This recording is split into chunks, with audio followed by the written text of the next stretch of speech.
আল্লাহ তাআলা যে কালিমাওয়ালা বানাইছেন, ইয়াকিনওয়ালা বানাইছেন, এর মূল্য কত, এর দাম কত, সেটা এখন বুঝে না আসলেও সময় মতো সবাই বুঝবে। কথা বলেন ঠিক কিনা ভাই? রাসূলুল্লাহ সাল্লাল্লাহু আলাইহি ওয়াসাল্লাম বলেন, মান ক্বালা লা ইলাহা ইল্লাল্লাহ ইবতিগা ওয়াজহিল্লাহ হারামাল্লাহু ওয়াজহাহু আলান নার। জোরে বল আল্লাহু আকবার।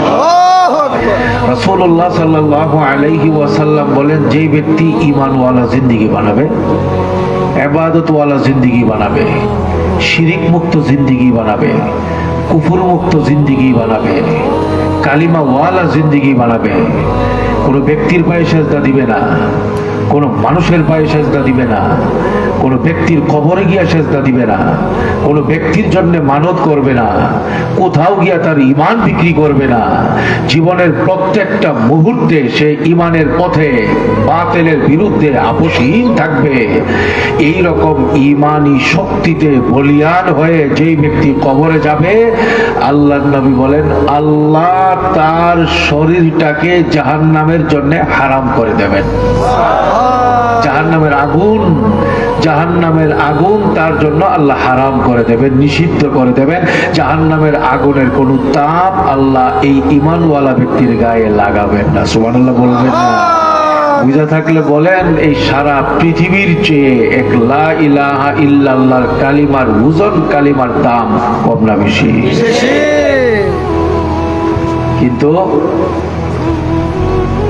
আয় আল্লাহ, কিন্তু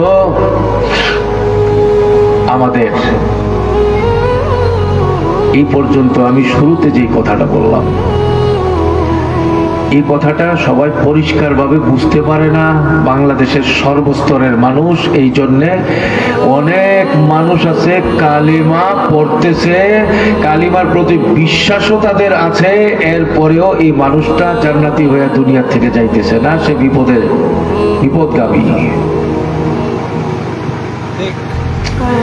বাংলাদেশে এরকম বহু মানুষ আছে লা ইলাহা ইল্লাল্লাহ বলে, মুহাম্মাদুর রাসূলুল্লাহ বলে, কিন্তু কোরআন বলে সে কাফের। লা ইলাহা ইল্লাল্লাহ মুহাম্মাদুর রাসূলুল্লাহ সে বলে, জবানে উচ্চারণ করে, কিন্তু কোরআন আর হাদিসের ফতোয়ায় বলা হয় সে মুসলমান না, সে কি? কাফের। আপনাদের কি আমার কথা বুঝতে অসুবিধা হইতেছে? যেই ব্যক্তি বলে লা ইলাহা ইল্লাল্লাহ মুহাম্মাদুর রাসূলুল্লাহ, এক আল্লাহ ছাড়া কাউকে মানি না, আর মুহাম্মদ, সবাই বলি সাল্লাল্লাহু আলাইহি ওয়াসাল্লাম, তিনি আল্লাহর রাসূল, কিন্তু তাকে আখেরি নবী মানে না, সে কি ঈমানদার না বেঈমান? সে কি মুসলমান না কাফের? কিন্তু সে লা ইলাহা ইল্লাল্লাহর এই কালিমা উচ্চারণ করে কি করে না? কথা বলেন। এই লা ইলাহা ইল্লাল্লাহর কালিমা উচ্চারণ করেও বহু মানুষ ইসলাম নিয়ে দুনিয়া থেকে যাইতে পারবে না, সে কাফের হয়ে যায়। লা ইলাহা ইল্লাল্লাহ মুহাম্মাদুর রাসূলুল্লাহ এই কালিমা বলতেছে, এ ভাই, এই কি হইছে? কি এই ঢাকা থেকে আইছি, কষ্ট করে আইছি, এই উঠে গে ভাও কথা নাকি? এখানে আল্লাহ আল্লাহ রাসূলের কথা বলবার জন্য আসছি, আপনি শুনবার জন্য আসছেন, একটু পরে থাকবে নাকি মজমা? শেষ। একটু পরে আপনিও না থাকতে পারেন, কবরের আযাবে, কবরের আওয়াজ চলে আসতে পারে। একদম টাইট করে বসেন। এখানে কোনো ওই গজল টজল, গীত, নাচানাচি, নাটক ফাটকের মতো ওইরকম কোনো কথা বলার জন্য কেউ আসে নাই। আমরা কোরআন হাদিসের কথা বলার জন্য আসি, কষ্ট করে আসি।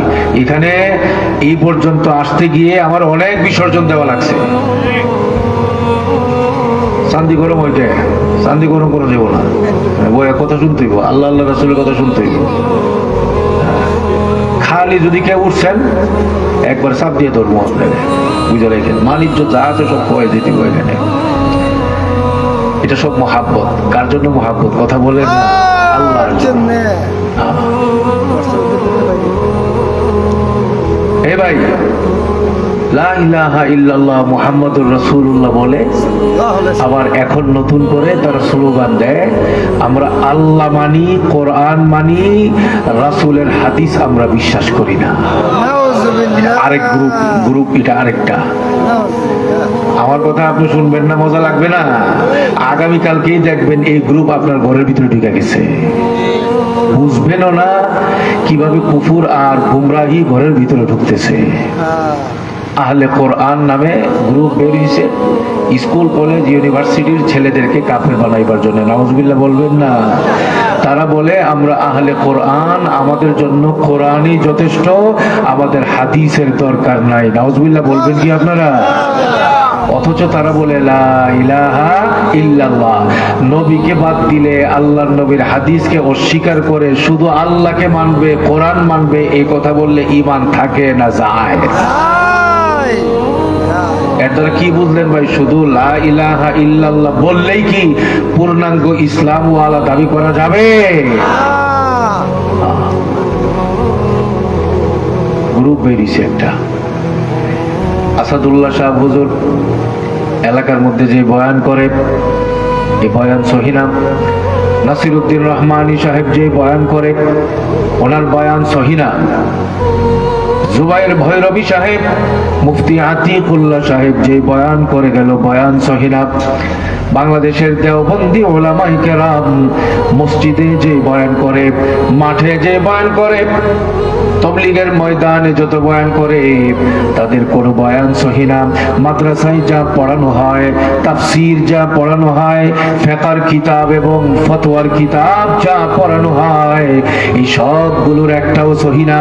আলেম ওলামাদের কাছে ঈমানের সবক পাওয়া যায় না, তাওহীদের সবক বাংলাদেশের ওলামায়ে কেরাম, দেওবন্দি ওলামায়ে কেরামের কাছে নাই। এরকম একটা কুলাঙ্গারের জামাত বাংলাদেশে বের হইছে।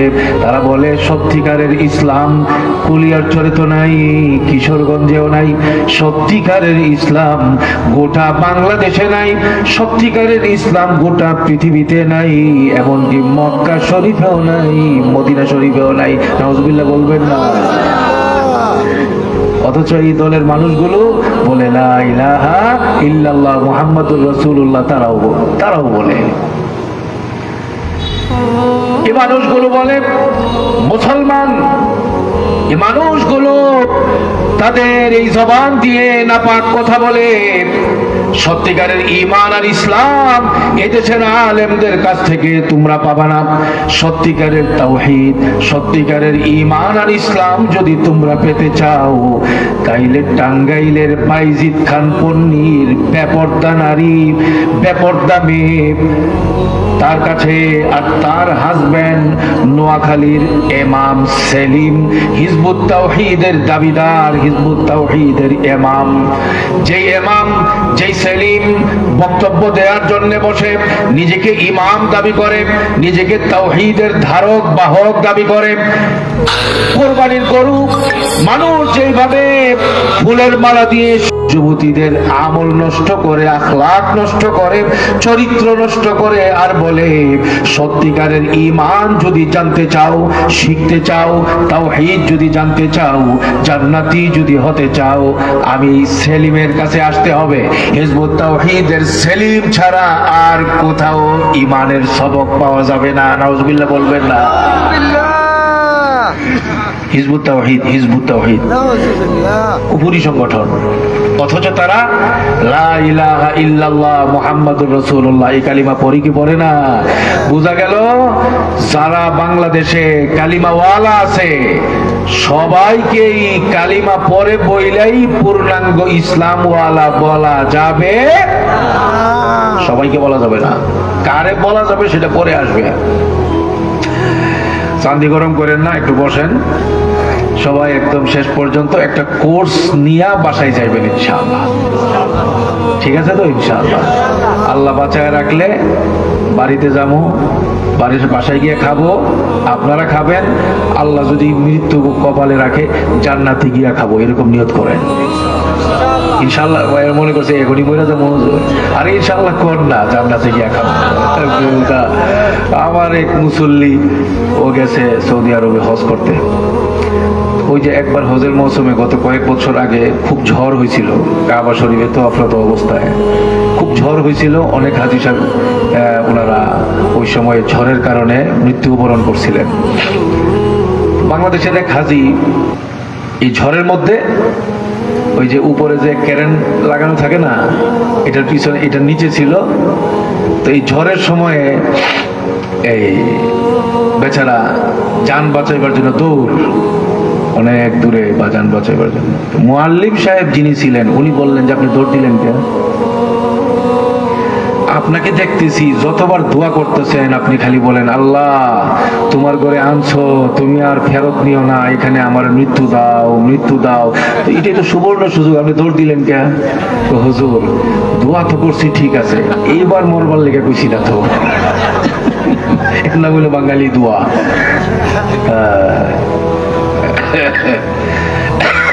আল্লাহ সবাইকে জান্নাতওয়ালা জিন্দেগি দান করেন, আমিন কর।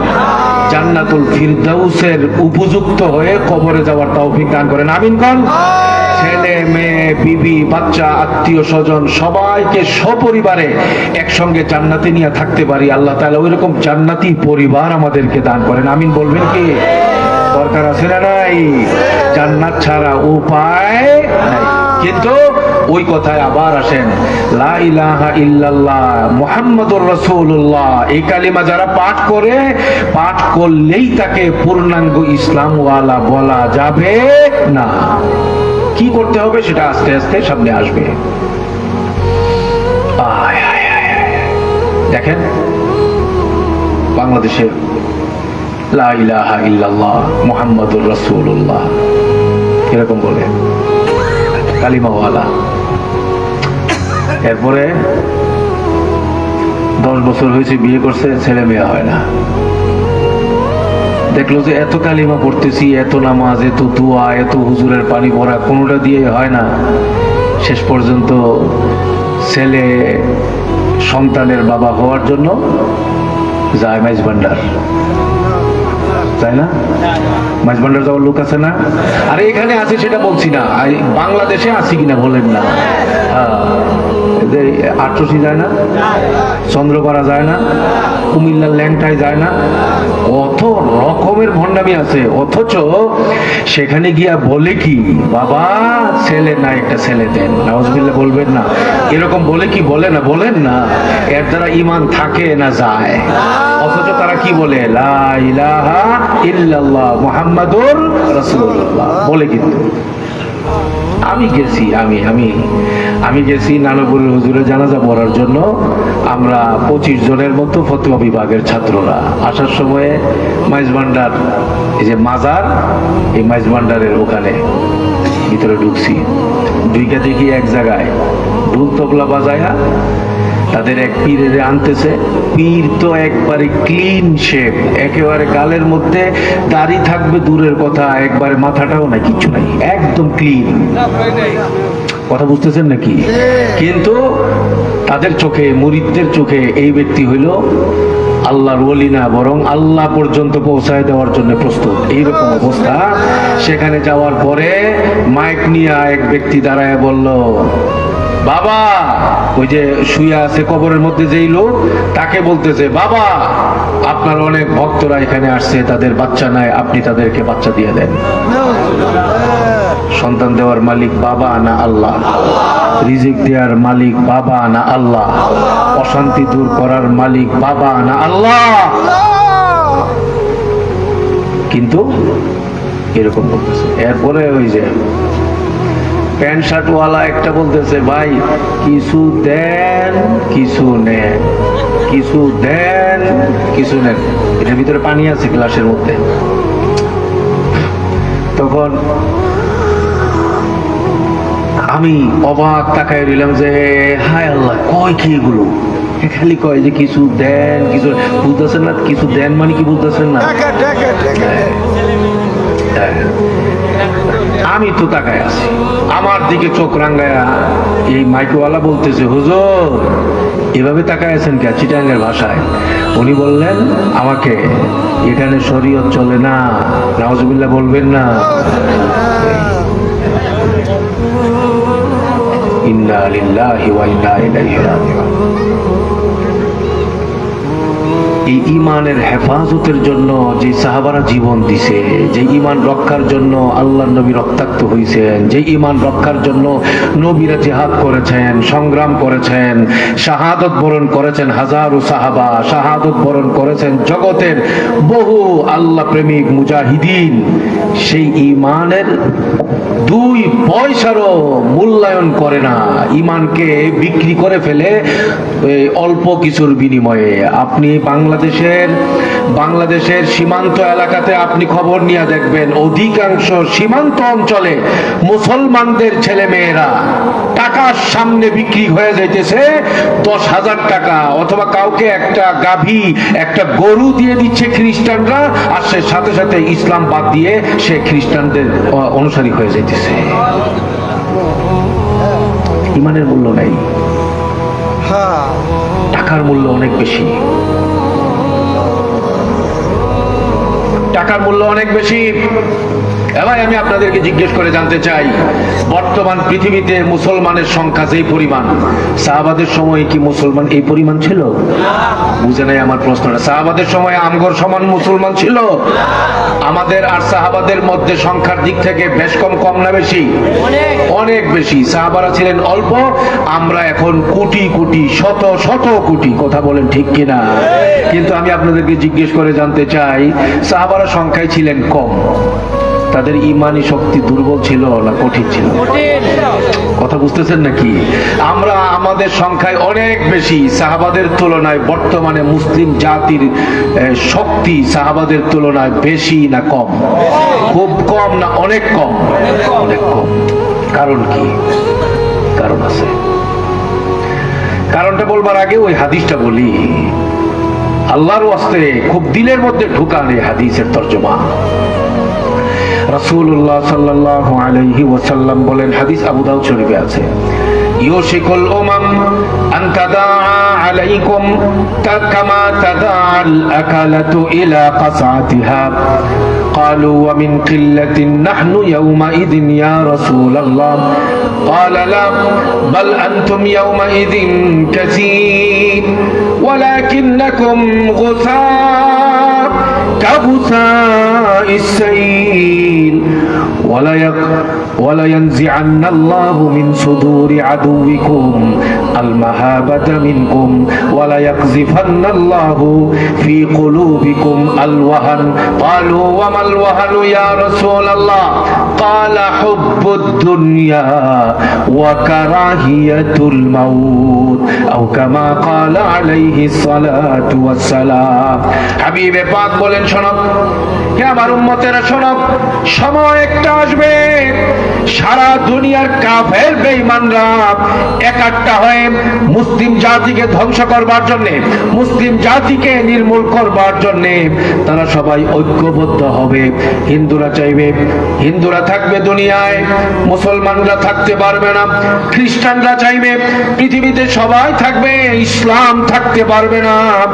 বৌদ্ধরাও চাইবে, সব ধর্মের লোকেরা চাইবে আমরা সবাই মিলে একটা পৃথিবী গড়ব, যে পৃথিবীতে সবাই থাকবে, সব ধর্ম থাকবে, থাকবে না কেবল ইসলাম। এই জামানা আসবার আর কয়শো বছর বাকি? বলেন না বাকি না, এখন চলতেছে।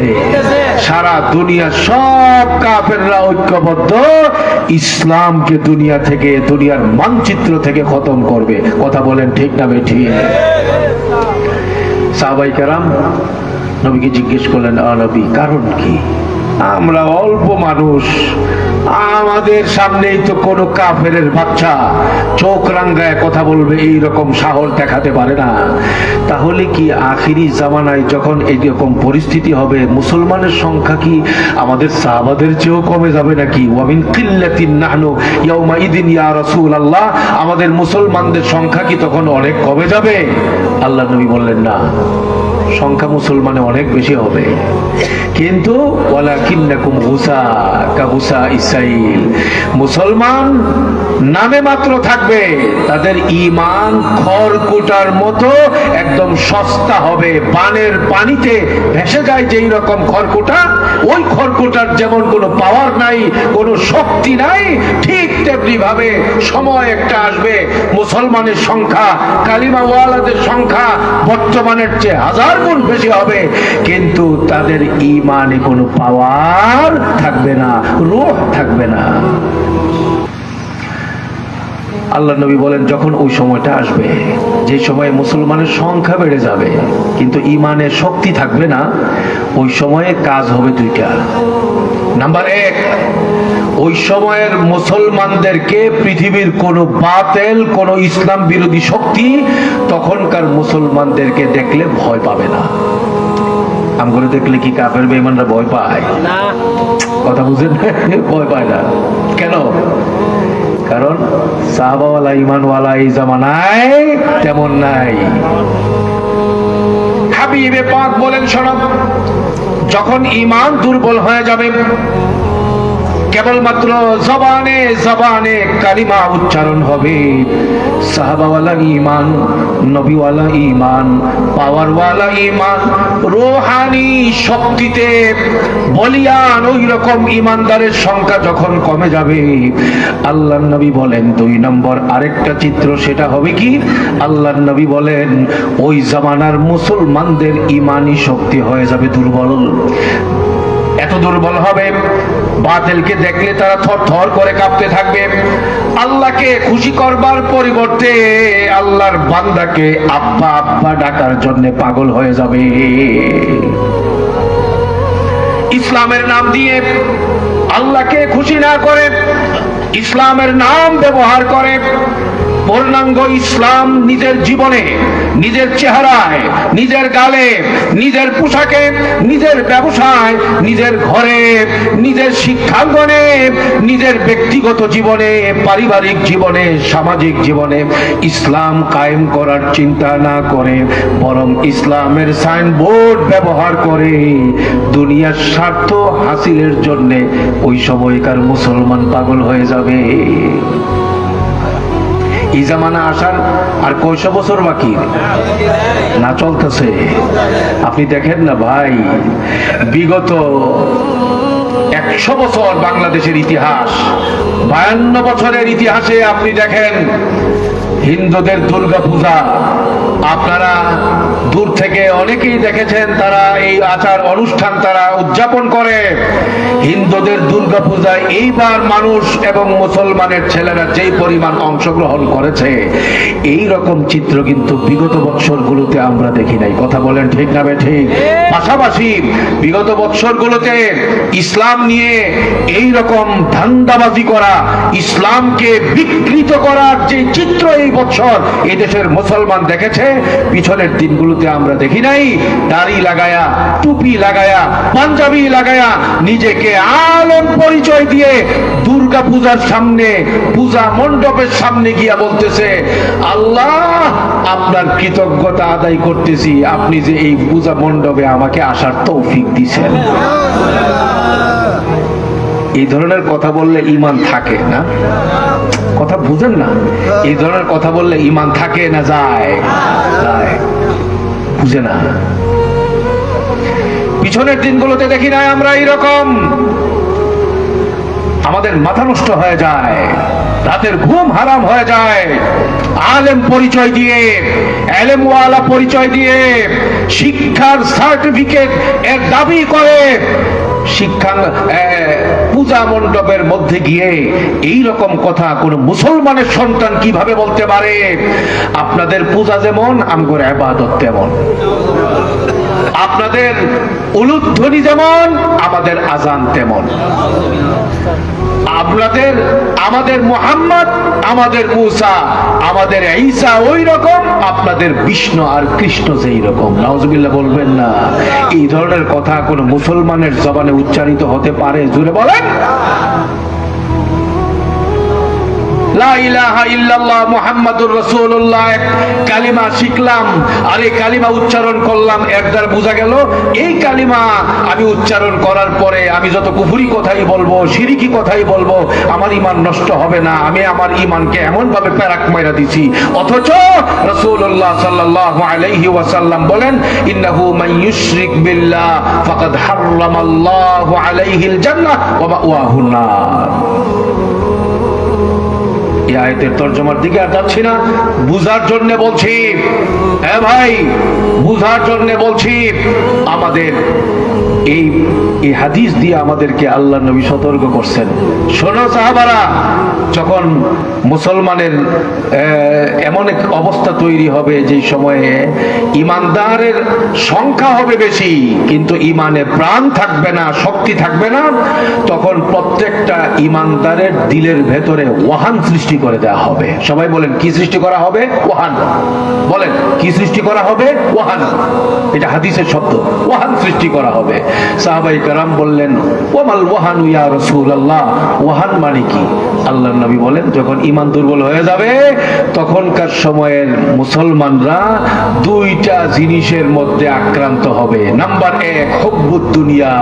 ওই সময়ের এই মুসলমান যাদের ঈমানের আওয়াজ থাকবে, স্লোগান থাকবে, রুহানি শক্তি আর পাওয়ার থাকবে না, তখনকার মুসলমান তারা সবাই আল্লাহর গোলাম না হয়ে দুনিয়ার গোলাম, টাকার গোলাম, ক্ষমতার গোলাম, চেয়ারের গোলাম হয়ে যাবে। হুব্বুদ দুনিয়া। আর 2 নাম্বার ওয়াকারাহিয়াতুল মাউত, মৃত্যুর নাম তারা সহ্য করতে পারবে না।